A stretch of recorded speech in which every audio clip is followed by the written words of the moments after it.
Trinetra eye hospital advanced cataract and laser centre సూది మందు కుట్టు లేకుండా ఫాకో సర్జరీ ద్వారా కేవలం గంటలోనే ఆపరేషన్ చేసి డిశ్చార్జ్ చేయబడును. పాత బస్టాండ్ పక్కన అక్షయ రెస్టారెంట్ వెనుక సిద్దిపేట. విత్తనాలు ధర పెంచిండు.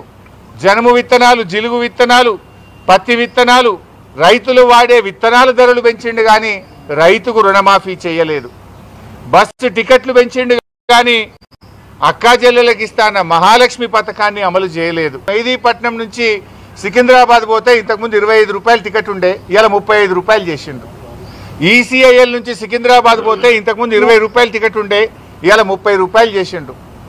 ఇవాళ కామారెడ్డికో, సిద్దిపేటకో, వరంగల్కో, మహబూబ్ నగర్కో, నల్లగొండకో పోవాలంటే టికెట్ పండగ పేరిట డబుల్ త్రిబుల్ ఛార్జీలు వసూలు చేస్తున్నావు.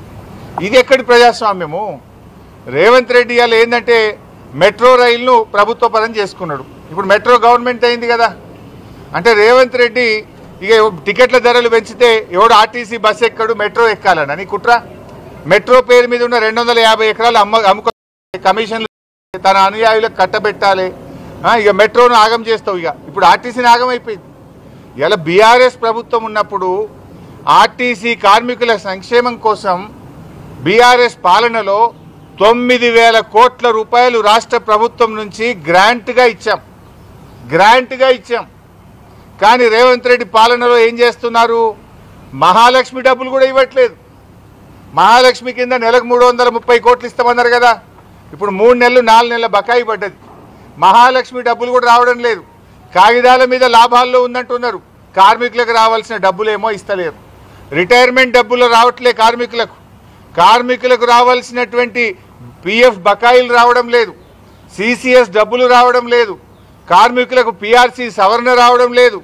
కాంగ్రెస్ పార్టీ మేనిఫెస్టోలో ఏం చెప్పింది? కాంగ్రెస్ ప్రభుత్వం అధికారంలో వచ్చిన వెంటనే ఆర్టీసీ కార్మికులను ప్రభుత్వ ఉద్యోగులుగా గుర్తిస్తామన్నారు. నాడు కేసీఆర్ ప్రభుత్వమే కేబినెట్లో ఆమోదం తెలిపింది, జీవో ఇచ్చింది, ప్రభుత్వ ఉద్యోగులుగా ఆర్టీసీ కార్మికులను గుర్తించింది. గెజిట్ నోటిఫికేషన్ ఇవ్వాల్సింది ఇవాళ 2 సంవత్సరాల నుంచి పెండింగ్లో పెట్టి ఆర్టీసీ కార్మికుల ఉసురు పోసుకుంటుంది రేవంత్ రెడ్డి ప్రభుత్వం. ఇవాళ రేవంత్ రెడ్డి పాలన చూస్తుంటే ఆర్టీసీని ప్రైవేటీకరణ చేసే కుట్ర కనబడతా ఉంది. ఈ ఎలక్ట్రిక్ బస్సుల పేరిట ఇక ఆర్టీసీలో హైదరాబాద్లో ఆర్టీసీ కార్మికుడు ఉండడు. ఎలక్ట్రిక్ బస్సు వస్తే డ్రైవర్ కూడా ప్రైవేటోడే, కండక్టర్ ఉండడు, కార్మికుడు ఉండడు, డిపోలు ఉండయి, అంతా మొత్తంగా ఆర్టీసీని ప్రైవేట్ పరం చేసే కుట్ర చేస్తుంది. ఇవాళ ఆర్టీసీ ఇక లేకుండా కనుమరుగయ్యేటువంటి ప్రమాదం కనబడతా ఉంది. హైదరాబాద్లో ఇవాళ కమిషన్ల కోసం బడా కాంట్రాక్టర్లకు ఎలక్ట్రిక్ బస్సుల కాంట్రాక్టులు కట్టబెట్టడం కోసం ఈ కుట్రకు నువ్వు తెరలేపినవు. దానికి అందమైన ముసుగు పెడుతున్నావు ఎలక్ట్రిక్ బస్సులని. దాని వెనుక పెద్ద ఎత్తున అవినీతి జరుగుతూ ఉంది. బడా కాంట్రాక్టర్లకు ఎలక్ట్రిక్ బస్సులు కట్టబెట్టే కుట్ర జరుగుతూ ఉంది. ఇవాళ దాంట్లో భాగంగానే ఏం చేస్తుండు?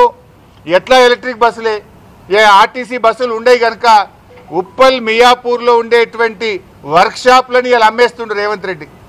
ఎన్నో ఏండ్ల చరిత్ర ఉన్న మియాపూర్ వర్క్షాప్, ఉప్పల్ వర్క్షాప్ రెండింటిని అమ్మకానికి పెట్టిండి ఇలా రేవంత్ రెడ్డి గారు. ఇవాళ జూబ్లీ బస్టాండ్తో సహా రాష్ట్రంలో ఉండే అనేక బస్టాండ్లను రేవంత్ రెడ్డి ప్రభుత్వం హడ్కోలో కుదబెట్టి 1,500 కోట్ల అప్పు తెచ్చిండు. బస్టాండ్లేమో కుదబెడతావు, వర్క్షాప్లేమో అమ్ముక. ఇక ఒక్క ఆర్టీసీ బస్సు కొనవు. ఉన్న బస్సులన్నీ ప్రైవేట్ కాంట్రాక్టర్లకు ఇచ్చి కిలోమీటర్కు 59 రూపాయలు కట్టబెట్టే కుట్ర చేస్తూ ఉన్నావు. నువ్వు వచ్చినాక ఒక్క బస్సు కొన్నవా రేవంత్ రెడ్డి? ఒక్క రిక్రూట్మెంట్ చేసినవా రేవంత్ రెడ్డి? బీఆర్ఎస్ ప్రభుత్వం కాంట్రాక్ట్ వ్యవస్థను రద్దు చేసింది. బ్రెడ్ విన్నర్ స్కీమ్ తీసుకొచ్చి కార్మికుల పిల్లలకు ఉద్యోగాలు ఇచ్చింది. పెద్ద ఎత్తున రిక్రూట్మెంట్ చేసింది. 9,000 కోట్లు గ్రాంట్గా ఇచ్చింది. బీఆర్ఎస్ ప్రభుత్వం ఆర్టీసీని నిలబెట్టే ప్రయత్నం చేస్తే రేవంత్ రెడ్డి ఆర్టీసీని కుదబెడుతున్నాడు. ఇదేనా నువ్వు ఆర్టీసీ పట్ల నీ చిత్తశుద్ధి? ప్రభుత్వ రంగ సంస్థల్ని కాపాడడం అంటే ఇదేనా అని నేను ఈరోజు రేవంత్ రెడ్డి గారి ప్రభుత్వాన్ని అడుగుతా ఉన్నా.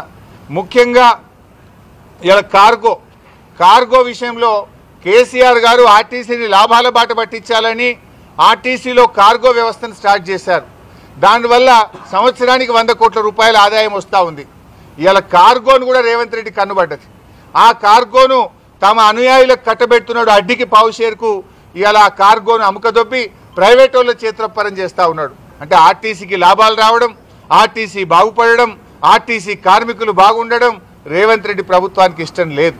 మేం బీఆర్ఎస్ పార్టీ పక్షాన ఒకటే డిమాండ్ చేస్తున్నాం, అడ్డగోలుగా పెంచిన బస్ టికెట్ల ధరలు వెంటనే తగ్గించండి.